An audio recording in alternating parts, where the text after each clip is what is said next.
शास्त्र कौच थरे मृत्यु तापर विचार अच्छी अनंत सुख अनंत जीवन आपण कौन पे प्रस्तुत हो जानी आपण लोक मान भुआ बुलाई भावतु नहीं कहीं जानी ना अनेक भावुं मुझे जहाँ कले भी चलो किए देखुची किए कौन कर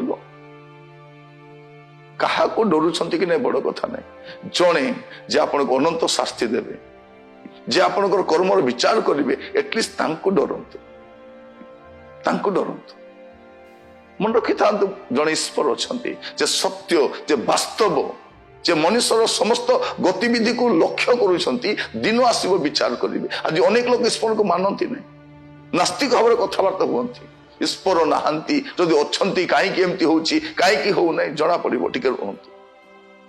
सब जानवे आप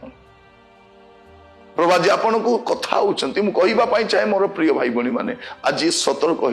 सजाड़ी नवा सब मनुष्यर शेष दशा अच्छी।